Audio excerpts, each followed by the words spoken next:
마늘은 제발 이렇게 드세요. 만병의 원인인 온갖 염증이 다 사라졌어요. 어머님, 아버님, 마늘이 몸에 좋다는 사실은 너무나도 잘 알고 계시지요? 아무리 몸에 좋은 마늘이지만 함께 먹으면 오히려 몸에 독이 되는 음식들도 있습니다. 그리고 마늘은 생마늘, 구운 마늘, 찐 마늘, 절인 마늘, 흑마늘 등 먹는 방법이 다양하잖아요. 이렇게 먹는 방법에 따라서도 우리 몸에 주는 효능이 다르답니다. 그리고 여기서 잠깐, 마늘 껍질은 대부분 먹지 않고 버리시잖아요. 마늘 껍질, 오늘부터는 절대 버리지 않기를 바랍니다. 마늘 껍질을 왜 먹어야 하는지, 그리고 어떻게 먹어야 하는지 알려드릴게요. 오늘 영상을 통해서 마늘과 절대 함께 드시면 안 되는 음식과 마늘과 함께 드시면 좋은 음식, 그리고 마늘의 효능과 마늘 껍질의 효능까지 마늘에 대한 모든 것 알려드릴게요. 사랑하는 내 사람이 정말 건강하기를 바라는 매일건강TV 구독과 좋아요 알림 설정 해놓으시면 건강정보 빠르게 받아보실 수 있어요. 마늘은 정말 우리나라 사람들이 좋아하는 식재료인데요. 한국농촌경제연구원이 발표한 자료에 의하면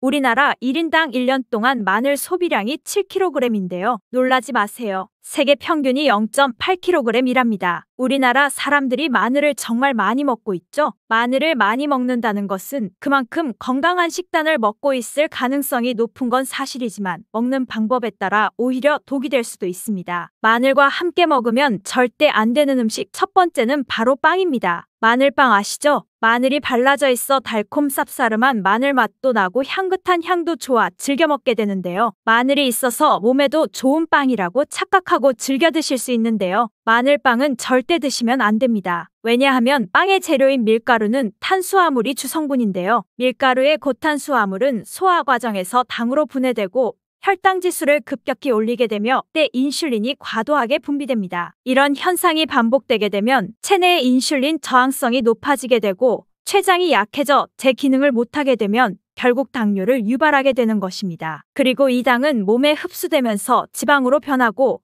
쉽게 살이 찌게 되어 비만을 야기할 수 있습니다. 또한 밀가루로 빵을 만들면 글루텐이라는 단백질이 생성되는데요. 이 글루텐은 소화불량, 복통, 변비 등의 증상을 유발할 수 있습니다. 이뿐 아니라 글루텐이 몸에 들어오면 장에서 에소르핀이라는 성분이 만들어지는데 이 에소르핀은 중독성이 강해 밀가루 중독을 일으켜 빵 같은 밀가루를 과다 섭취하게 만든다는 것입니다. 마늘이 아무리 좋은 성분으로 항암작용, 항염증 작용을 한다고 해도 마늘빵으로 드신다면 아무 소용이 없는 것입니다. 그럼 마늘은 어떻게 먹어야 마늘의 효능을 극대화할 수 있을까요? 마늘은 생으로 드실 때도 좋지만 익혀서 드실 때 더욱 좋습니다. 몸에 보약이 되는 마늘 먹는 법. 첫 번째는 마늘밥입니다. 국립농업과학원에서 마늘의 S알릴시스테인 함량을 조리법에 따라 조사해 보았습니다. 그 결과 생마늘일 때 S알릴시스테인 함량이 2.77mg 정도 되었고 삶기 시작한 후 30분이 지나면 4.92mg이 되었으며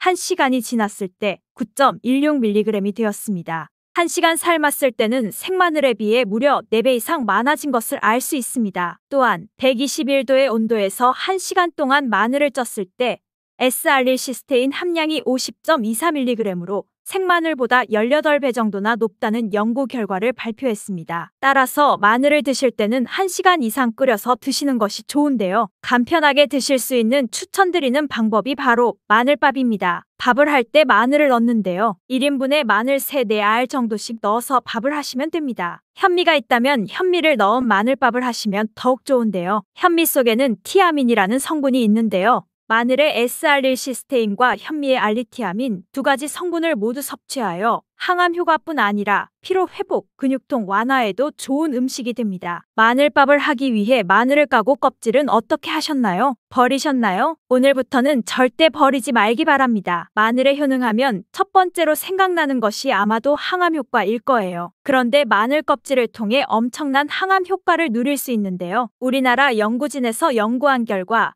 마늘 껍질을 70% 에탄올 용매로 반복 추출해서 만든 마늘 껍질 추출물이 암 예방에 탁월한 효능이 있다고 발표했습니다. 특히 유방암, 위암, 간암, 대장암, 폐암뿐 아니라 다양한 암세포에 대한 억제 효과가 있다고 했는데요. 그 중에서도 유방암 세포의 증식을 억제하는 데 효과가 가장 높았다고 합니다. 마늘 껍질의 두 번째 효능은 바로 심혈관을 튼튼하게 한다는 것입니다. 마늘 껍질은 마늘 알맹이보다 식이섬유가 4배, 폴리페놀이 7배나 많게 함유되어 있는데요. 식이섬유는 혈관 내에 나쁜 콜레스테롤을 흡착해 몸 밖으로 배출하는 데 도움을 주지요. 항산화 성분인 폴리페놀은 콜레스테롤이 산화되는 것을 막아 나쁜 콜레스테롤이 만들어지는 것을 방지하는 데 효능이 있는 아주 중요한 성분입니다. 마늘 껍질에 함유된 알리신 성분은 혈중 지지를 낮춰 콜레스테롤과 중성 지방을 낮추는 데 효과적인 성분입니다. 이를 통해 동맥경화를 방지하는 데 도움을 주어 심혈관 질환을 예방해주는 성분입니다. 또 마늘 껍질을 말려 분말로 만들어 음식에 넣어 드시면 비만을 막아주는 효과를 볼 수 있는데요. 식이섬유가 풍부의 지방의 흡수를 막고 나쁜 지방을 배출하는 데에도 탁월한 효능이 있습니다. 뿐만 아니라 체내 지방의 대사를 촉진하여 지방 분해가 빠르게 일어나 체지방을 제거하는 데 아주 효과적입니다. 또 마늘 껍질은 마늘알맹이보다 약 1.5배나 항산화 능력이 좋은데요. 항산화 작용을 하면 노화를 방지하는 데 도움을 받을 수 있습니다. 몸 안의 활성산소가 우리 몸을 공격하고 세포를 급격히 노화시키는데요. 이 활성산소를 제거하여 노화를 방지하는 것이지요. 마늘 껍질을 분말로 드시는 방법 외에도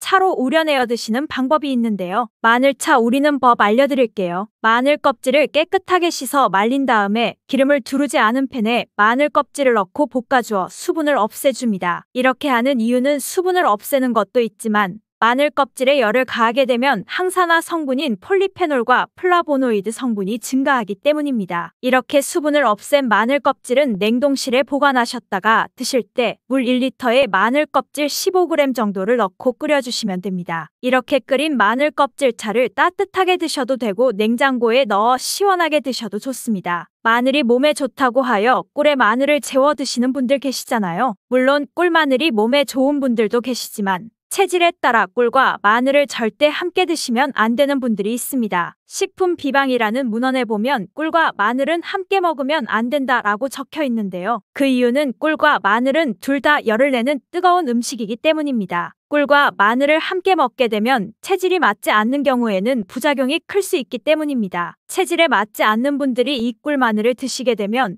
눈의 충혈이 잦아지고 노화가 빨라질 수 있습니다. 눈이 어두워져 돋보기를 빨리 쓰게 될 수도 있다는 것이지요. 또한 두통이 생기며 피부에도 트러블이 생기는 부작용도 있으니 꼭 기억하시기 바랍니다. 또한 당 섭취에 주의하셔야 하는 당뇨, 고지혈증을 갖고 계신 분들이나 암 환자분들은 절대로 꿀마늘을 드시면 안 됩니다. 그렇다면 마늘을 또 어떻게 드시는 것이 좋을까요? 바로 다양한 쌈채소와 함께 드시는 것을 추천드립니다. 마늘의 매운맛을 내는 알리신 성분이 혈관을 건강하게 하여 암을 예방합니다. 쌈채소를 통해 다양한 비타민과 무기질을 섭취하면 풍부한 항산화 물질도 섭취하게 됩니다. 마늘과 쌈채소를 함께 섭취하면 활성산소를 제거하고 혈관을 깨끗하게 할 수 있습니다. 노화를 방지하고 활력이 넘치는 건강한 몸이 될 수 있는 것이지요. 그런데 마늘을 반찬으로 만들어 드실 때 절대 드시면 안 되는 것이 있습니다. 그것은 바로 마늘 장아찌입니다. 아니 마늘 장아찌가 왜? 라고 의문이 생기는 분들 계시지요? 모든 마늘 장아찌가 안 되는 것이 아니라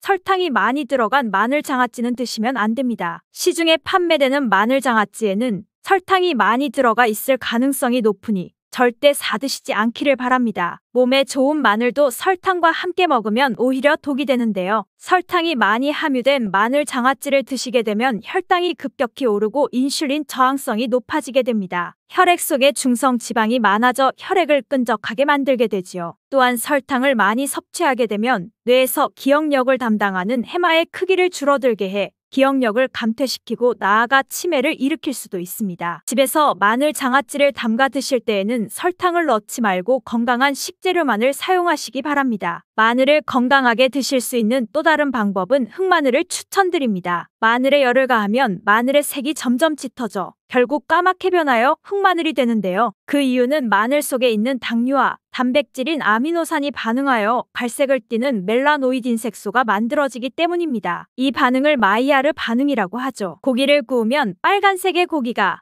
점점 갈색으로 변하게 되는 것과 같은 원리인 것입니다. 이렇게 흑마늘을 만들게 되면 생마늘보다 S알릴시스테인 성분이 5배가 많아질 뿐만 아니라 새로운 항산화 물질들이 많이 만들어지게 됩니다. 또한 항암 효과가 뛰어난 폴리페놀이 생마늘에 비해 4배 이상 많아지고 위액 분비를 촉진해 소화를 잘 되게 하는 효능도 있습니다. 마늘은 요리할 때 많이 사용되는 재료인데요. 마늘을 얇게 썰어 기름에 튀긴 마늘 튀김은 절대 드시면 안 됩니다. 기름에 마늘을 튀기면 마늘의 향도 좋고 마늘의 매운맛은 없어지고 단맛은 좋아져 남녀노소 좋아하는 식재료가 되는데요. 뜨거운 기름에 튀긴 마늘은 마늘이 가진 좋은 성분들, 항산화, 항암 물질들은 다 파괴되고 몸에 안 좋은 탄수화물만 남은 음식이 됩니다. 마늘을 튀길 때 사용하는 기름은 오메가6 지방산이 많은 식용유를 사용하게 되는데요. 이런 기름을 많이 먹게 되면 몸 안에 지방산 불균형이 일어나 염증 수치가 높아질 수 있습니다. 또한 튀긴 마늘을 섭취하게 되면 당독소가 높아져 결국 인슐린 저항성이 높아지는 악영향을 주는 것이지요. 그렇게 되면 당뇨를 유발하고 당뇨는 또 치매를 유발하게 되는데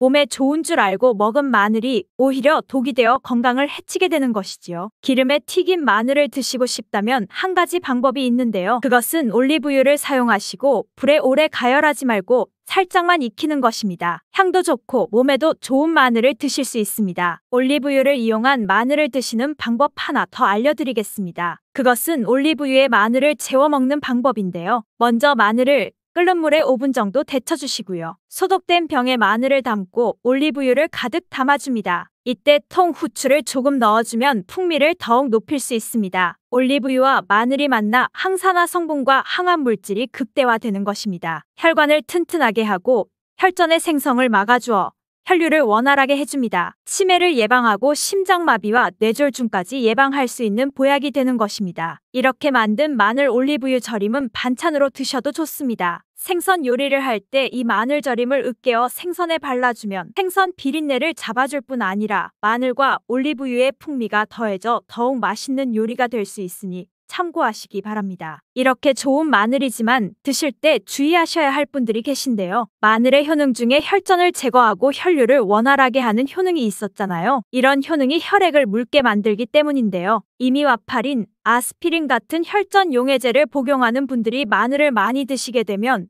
상처가 났을 때는 피가 잘 멈추지 않을 수 있으니 주의하시기 바랍니다. 그리고 수술을 앞둔 분들이라면 최소 수술 전 2주일 정도는 마늘을 드시지 않는 것이 좋습니다. 또한 평소 위궤양 같이 위가 안 좋으신 분들은 마늘에 알리신 성분이 위 점막을 자극하여 위궤양 같은 증상이 악화될 수 있으니 주의하시기 바랍니다. 그리고 과민성 대장증 후군이 있는 분들도 마늘을 많이 드시게 되면 복통이 일어날 수 있으니 마늘은 주의하여 조금만 드시길 바랍니다. 오늘의 영상 한번 정리하자면 마늘을 드실 때는 열을 가해서 드실 때 더 많은 항암, 항산화 성분을 섭취할 수 있습니다. 마늘밥, 흑마늘, 마늘 올리브유 절임을 꼭 기억하시고요. 마늘 알맹이보다 마늘 껍질을 섭취하실 때 훨씬 더 많은 항암, 항산화 성분을 섭취할 수 있으니 마늘 껍질차도 꼭 기억하시기 바랍니다. 마늘을 드실 때 기름에 튀겨 드시면 절대 안 되며 마늘빵도 멀리 하시기를 바랍니다. 또한 설탕이 많이 들어간 마늘장아찌도 절대 섭취하면 안 되는 것 기억하시기 바랍니다. 마늘을 드실 때 주의하셔야 할 분들 있었죠. 혈전 용해제를 드시는 분들, 수술을 앞둔 분들, 위와 장이 안 좋은 분들은 마늘 섭취에 특히 주의하시기 바랍니다. 슈퍼푸드인 검은콩을 잘못 먹으면 암과 치매에 걸릴 수 있다고 해요. 검은콩을 어떻게 먹어야 진짜 슈퍼푸드가 되는지 알려드릴게요. 콩은 인류 역사상 최고의 완벽한 음식으로 손꼽혀왔어요. 검은 콩은 밭에서 나는 소고기라 불리는 슈퍼푸드입니다.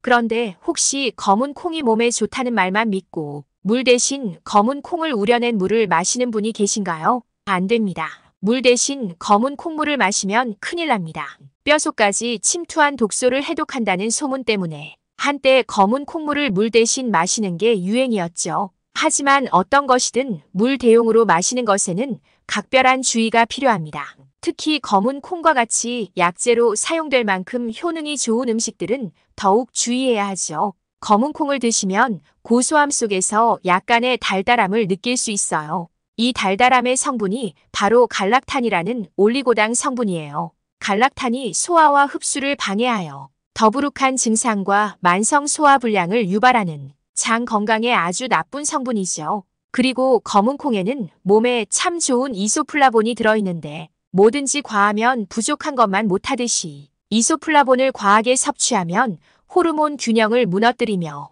심지어 암의 원인이 되기도 합니다.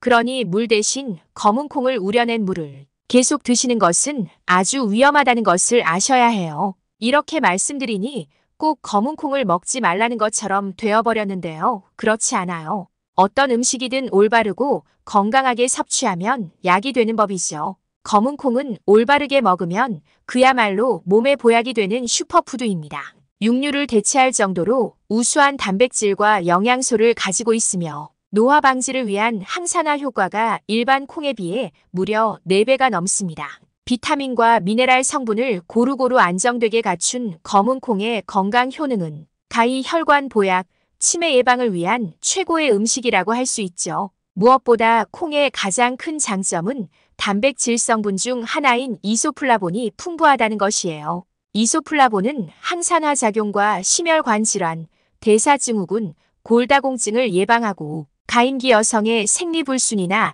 중년 여성의 갱년기 증상을 완화하는 효과도 있는 것으로 알려졌어요. 이로 인해 식물성 에스트로겐 또는 식물성 여성 호르몬이라고도 불러요. 이소플라본의 분자 구조가 여성 호르몬과 거의 동일하기 때문이에요. 여성분들의 경우 나이가 들며 여성 호르몬의 분비가 줄어들게 돼요. 이로 인해 갱년기 증상이 나타나며 폐경기 이후에는 뼈가 약해지는 골다공증과 유방암, 신장병에 특히 취약해지게 됩니다. 이때 검은 콩을 먹게 되면 식물성 여성 호르몬을 한가득 충전할 수 있게 되죠. 즉 호르몬 결핍으로 생길 수 있는 질병을 미리 차단할 수 있는 겁니다. 또한 검은 콩은 젊음의 묘약이라고 불립니다. 바로 검은 콩 속의 안토시아닌이 이소플라본과 함께 작용하여 검고 아름다운 머리결과 풍성한 머리숱을 가져다 줍니다. 그리고 이소플라본은 남성의 전립선암을 예방하는 데 큰 도움을 줍니다. 전립선암은 남성 호르몬인 안드로겐의 과다 분비로 발생하는 경우가 많은데 이소플라본이 이것을 꽉 잡아주는 거죠. 이렇듯 나이 들어가는 남성과 여성에게 꼭 필요한 이소플라본을 섭취할 수 있는 얼마 안 되는 자연공급원이 바로 검은 콩입니다. 이렇게 몸에 좋은 검은 콩도 과하게 먹거나 잘못되게 먹으면 도리어 암과 치매에 영향을 미치게 됩니다. 오늘 여러분의 암과 치매 예방을 위해서 검은 콩과 궁합이 최악인 음식과 올바르게 먹는 방법들을 알려드릴게요. 이 영상을 보시고 가족과 주변의 소중한 분들의 건강을 위해서 많은 분들에게 알려주고 공유해주세요. 여러분들은 어떻게 콩 요리를 해서 드시나요? 콩으로 할 수 있는 요리는 보통 콩자반, 콩국수, 콩국물, 두부, 청국장, 콩비지찌개, 검은 콩 스무디 등 다양한 요리가 있어요. 된장, 간장, 고추장도 콩으로 만든 요리이지요. 그런데 건강에 오히려 독이 되는 요리 방법이 있다는 것을 알고 계셨나요? 콩국수를 먹으면 속이 더부룩해지는 분들 계시죠? 검은 콩에는 콩 단백질의 소화를 방해하는 트립신 저해제라고 하는 것이 들어있습니다. 콩을 잘못 요리하게 되면 이 트립신 저해제가 분해되지 않아 단백질이 소화가 되지 않아 발생하는 증상입니다. 여기서 트립신은 췌장에서 분비되는 소화 효소로 펩신과 함께 제일 중요한 단백질 분해 효소입니다. 그렇다면 트립신 저해제는 반대로 트립신의 역할 즉 단백질 분해 작용을 억제하겠지요. 콩과 같은 식물의 씨앗은 적절한 환경이 갖추어지면 발화할 수 있도록 효소를 많이 가지고 있어요. 또한 씨앗 속에는 적절한 환경이 갖추어지지 않았을 때 함부로 발화하지 않도록 발화를 억제하는 아주 강력한 물질이 함유되어 있는데 이것이 트립신 저해제입니다.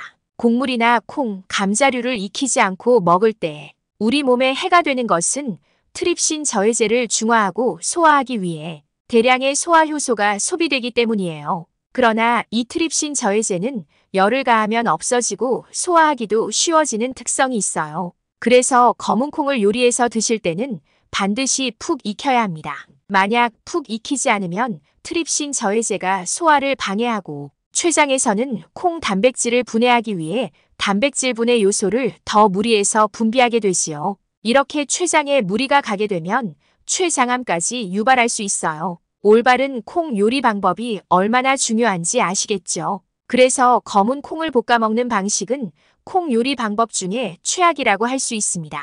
이소플라본이 증가한다는 속설이 있지만 전혀 틀린 말이에요. 검은 콩을 볶게 되면 수분이 날아가게 되면서 더욱더 딱딱해지고 콩 속까지 충분히 익히지 못할 수 있어요. 소화도 안 될 뿐 아니라 치아가 상할 수도 있습니다. 그러니 검은 콩을 볶아 먹는 일은 없도록 하세요. 그리고 콩자반이나 콩조림을 하실 때도 콩의 식감을 살리기 위해서 덜 익히시는 분들이 계신데 그것도 좋지 않아요. 검은 콩을 충분히 익히지 않으면 소화가 안 되고 췌장에 무리가 갈 수 있다는 사실 꼭 기억해 주세요. 검은 콩가루를 우유에 타서 식사 대용으로 먹는 건 어떨까요? 이렇게 드시는 분들이 계시다면 오늘부터는 절대 이렇게 드시지 마세요. 검은 콩과 우유는 궁합이 아주 상극입니다. 검은 콩에는 골격을 구성하고 에너지 충전에 중요한 역할을 하는 인산이 풍부한데 이것이 우유 속 칼슘과 결합하게 되면 인산칼슘이 탄생하게 됩니다. 이 인산칼슘 덩어리는 신장에 큰 무리를 줄 수 있습니다. 신장에 무리가 가면 다들 아시다시피 팔다리가 붓는 부종이 나타나거나 최악의 경우에는 신장의 결석과 염증까지 유발합니다. 그럼 검은 콩가루는 어떻게 먹는 게 좋을까요? 바로 우유가 아닌 두유나 물과 함께 갈아 하시면 됩니다.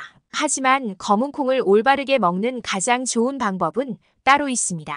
앞에서 말씀드렸죠. 검은 콩은 푹 익혀서 먹어야 한다고. 검은 콩을 푹 익히지 않으면 소화가 잘 되지 않고 설사하는 경우가 많습니다. 그 이유는 충분히 익히지 않은 검은 콩을 먹게 되면 콩 단백질이 그대로 장으로 내려가게 되고 이 콩 단백질이 알레르기나 염증을 일으키는 거죠. 슈퍼푸드인 검은 콩을 건강하게 요리하여 가족들과 안심하고 드셔서 가족들의 건강까지 챙기시길 바래요. 검은 콩을 요리하는 가장 좋은 방법을 알려드릴게요. 먼저 검은 콩을 물에 푹 불려주세요. 서리태는 12시간 정도 불려주시고 알이 작고 단단한 쥐누니 콩은 24시간을 물에 불려주세요. 이렇게 하면 검은 콩의 부피가 2배로 커진 것을 확인하실 수 있습니다.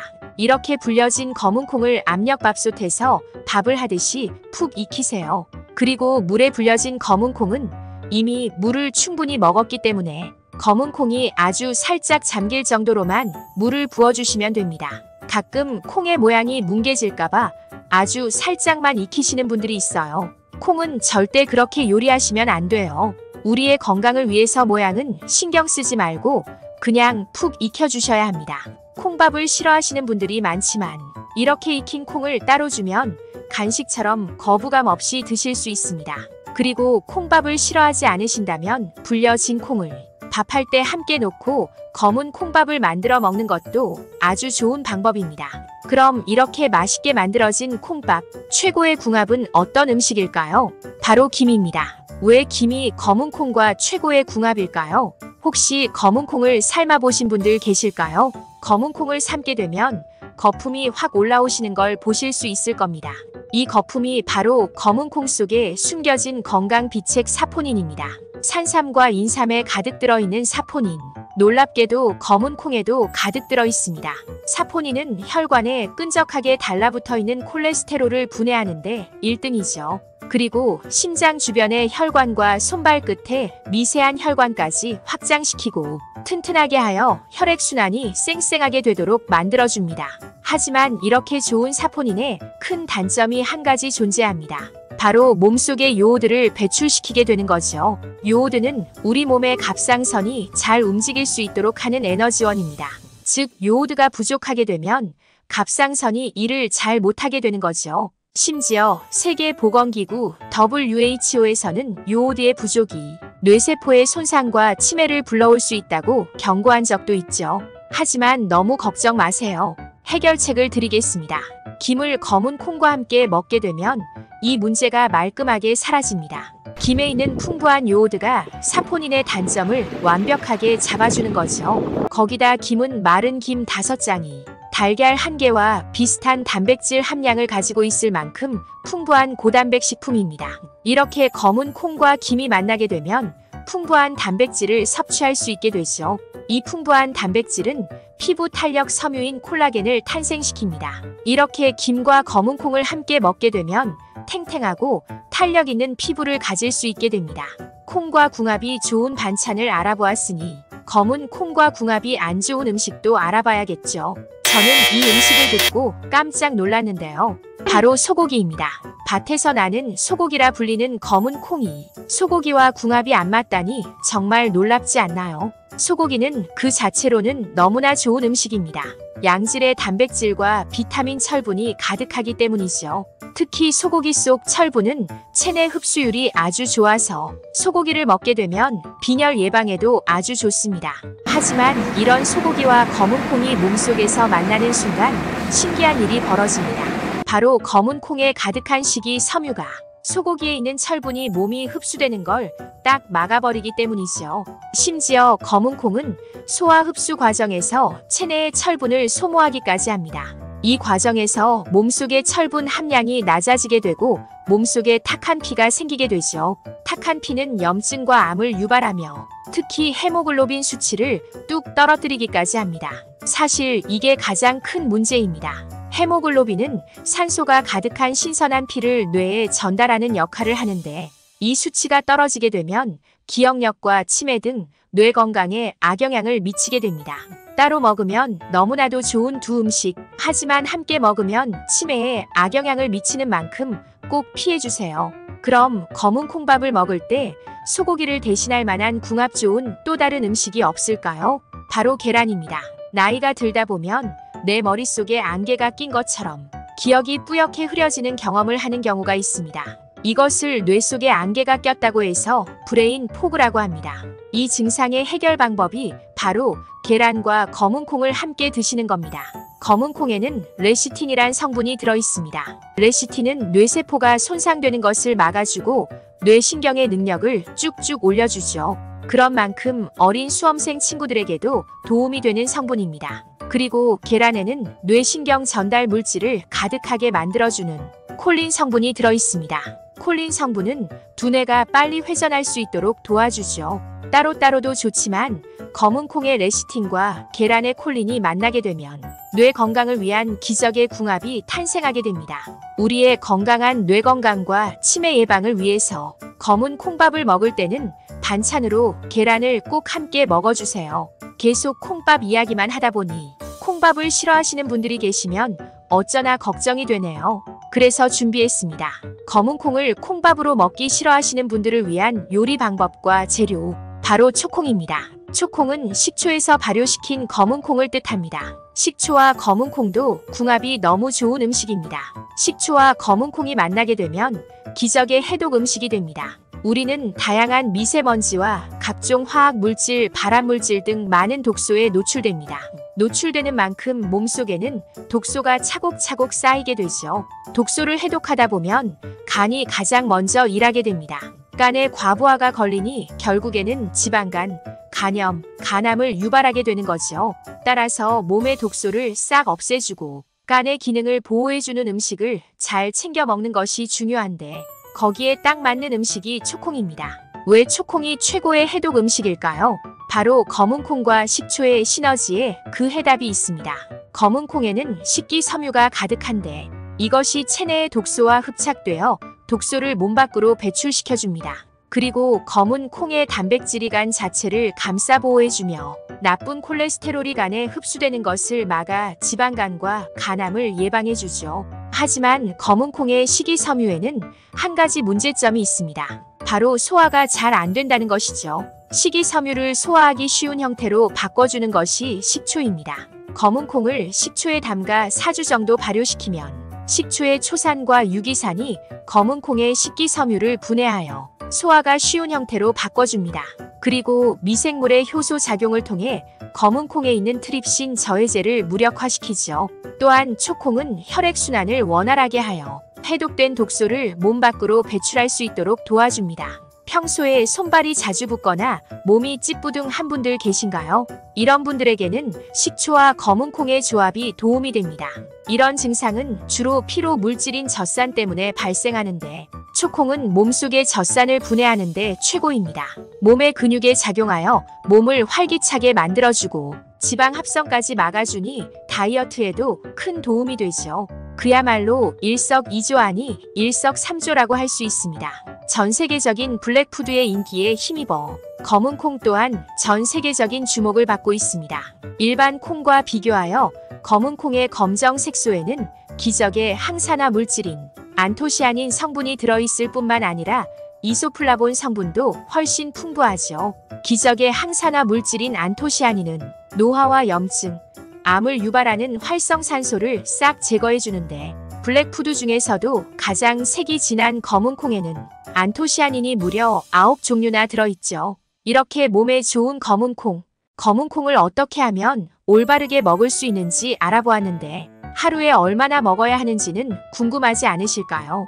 FDA는 일반 성인 기준 하루에 콩 단백질 25지 섭취하는 것을 추천하고 있어요. 일반적으로 콩의 40%는 단백질로 이루어져 있으므로 콩을 하루에 50지 먹는 것이 가장 좋다고 할 수 있어요. 슈퍼푸드 검은 콩의 두 얼굴에 대해서 함께 이야기해봤어요. 마지막으로 함께 최종 정리를 해볼까요? 먼저 검은 콩을 먹는 방법은 푹 익혀서 먹어야 해요. 그리고 검은 콩과 궁합이 안 맞는 음식에는 우유와 검은 콩물 그리고 소고기가 있지요. 검은 콩과 최고의 짝꿍은 김과 계란 그리고 식초가 있어요. 몸에 좋고 맛도 좋은 검은 콩은 하루에 50지 먹으면 가장 적당해요. 이제 우리 가족을 위해 검은 콩 마음 놓고 드실 수 있겠죠. 소중한 분들이 검은 콩을 잘못 먹고 탈이 나지 않게 잘 설명해 주세요. 노년까지 평생 건강을 지키며 살 수 있게 해준 아침 공복 습관이 있어요. 상쾌하고 힘차게 아침을 시작할 수 있는 7가지 공복 습관을 알려드릴게요. 여러분은 아침 식사 잘 챙겨 드시나요? 아침 식사는 보약이라는 말이 있을 정도로 아침밥을 잘 챙겨 먹는 것은 중요한데요. 언제인가부터 아침 식사를 커피 한 잔으로 때우는 게 멋있는 것처럼 인식되었는데요. 하지만 아침을 먹지 않는 것은 몸의 노화를 앞당기고 성인병 위험을 높이는 잘못된 식습관입니다. 또한 바쁜 아침에는 제대로 끼니를 챙기기보다는 빵, 우유, 커피, 시리얼 등으로 간단히 드시는 분들이 많을 텐데요. 이러한 음식은 아침 공복에 혈압, 당뇨 등 각종 혈관 질환에 노출될 수 있습니다. 이렇게 말씀드리면 간혹 그럼 먹을 수 있는 것이 하나도 없는데요 라고 하는 분도 계실 거예요. 그래서 오늘은 아침 공복에 습관으로 만들면 좋은 7가지와 음식에 대해서 알려드릴게요. 아침 공복에 먹으면 효과가 좋은 음식을 소개하기 이전에 잠깐 왜 하필 아침 공복 식사가 중요할까요? 아침 공복, 점심 공복, 저녁 공복 중에 특별히 아침 공복 식사가 중요한 이유는 밤사이 10시간에서 12시간까지 위장이 빈 상태에서 잠들었다가 잠에서 깬 후 위장이 민감할 때 처음으로 음식을 받아들이기 때문이에요. 위장이 가장 예민해진 상태에서 처음 음식을 맞이하는 거라 공복 상태에서 먹는 음식이 중요한데요. 바로 이때 몸에 자극을 주지 않으면서 영양소 흡수를 극대화할 수 있는 음식을 선택해야만 하겠죠. 끝까지 시청하셔서 의사들이 추천하는 건강한 식단과 아침 습관들 모두 알아가시기 바랍니다. 안녕하세요. 매일 건강 TV입니다. 아침 공복에 어떤 음식을 어떻게 먹는 게 좋은지 아침 공복에 지키면 좋은 습관 지금 알아보겠습니다. 구독, 좋아요, 알림 설정으로 응원해주시면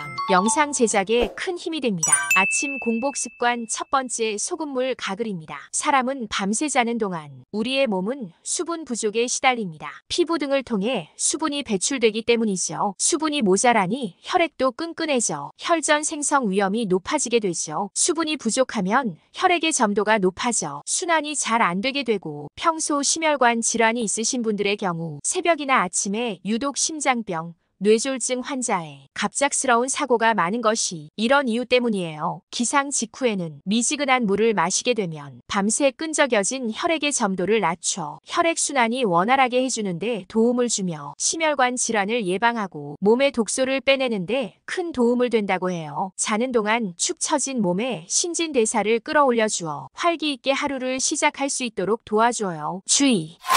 여기에서 주의할 점이 있어요. 아침 공복에 물을 마시기 전에 의사들이 추천하는 행동이 있어요. 그것은 바로 소금물로 입안을 가글하는 거예요. 기상 후 밤새 입안에 머문 세균을 양치로 제거하거나 혹은 천연 소금으로 만든 소금물로 입안을 헹궈주는 것은 치주 질환 그리고 충치 예방에 효과가 있다고 이미 검증된 사실입니다. 기상 후 공복 상태에서 가글을 해주는 게 중요한데요. 소금물을 만드는 방법을 따뜻한 물 200ml 정도에 소금 1큰술을 넣어서 녹이고 약 30초 정도 가글해주면 끝입니다. 정말 간단합니다. 유튜브나 인터넷에 보면 아침에 일어나자마자 미지근한 물부터 마시라고 하지만 저는 동의하지 않습니다. 밤새 자는 동안 입안에 모인 세균을 아침에 물과 섞어서 마시는 모양이 되기 때문이죠. 입안에 있는 세균을 제거하기 위해 꼭 가글을 하시거나 양치부터 하고 미지근한 물을 마시기를 권해드립니다. 차가운 물은 우리 몸이 체온은 다시 정상 체온으로 올리기 위해 에너지를 쓰기 때문에 쉽게 피로하게 만듭니다. 그래서 연세가 있거나 위가 약한 분들은 꼭 미지근한 온도의 물을 마시는 게 좋습니다. 아침 공복 습관 두 번째는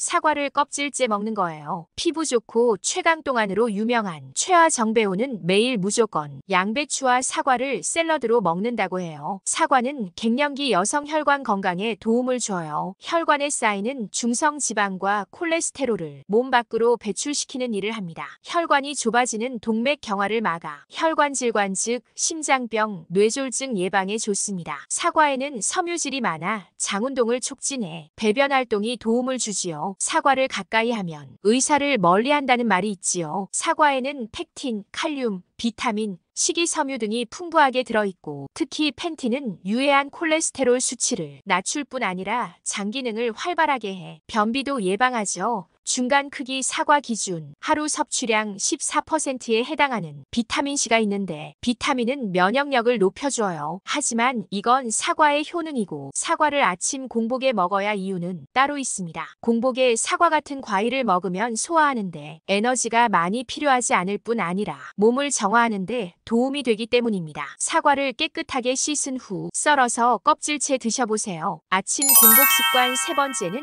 양배추를 먹는 것입니다. 간혹 사과를 아침 공복에 먹으면 속쓰림 때문에 먹기 힘들다는 분들이 있는데요. 그렇다면 양배추와 함께 샐러드로 드셔보세요. 양배추가 위를 튼튼하게 지켜줍니다. 아침에 일어나면 위장은 무척 민감한 상태일 것입니다. 평소에 위염이 없는 사람도 아침에 일어나면 속쓰림을 느끼곤 하는데요. 빈속에 사과를 먹으면 식이섬유 때문에 위장 운동이 활발해져 위산 분비가 촉진되는데 평소 위가 안 좋으신 분은 사과 속에 들어있는 pH 4 정도의 유기산이 위산의 산도를 높여 속쓰림을 유발할 수 있습니다. 그럴 때는 양배추를 먼저 드신 후 사과를 드시는 것을 추천드립니다. 양배추에는 위장을 튼튼하게 하는 비타민 U가 풍부해서 독한 위산과 자극 물질로부터 위벽을 보호합니다. 소금 가글을 끝내고 미지근한 물을 마셨다면 생양배추를 제일 먼저 섭취해보세요. 얇게 썰어서 샐러드로 드셔도 좋습니다. 단 양배추에 들어있는 영양소는 열에 약한 편입니다. 그래서 오래 삶지 말고 생으로 드시거나 짧게 살짝 데치거나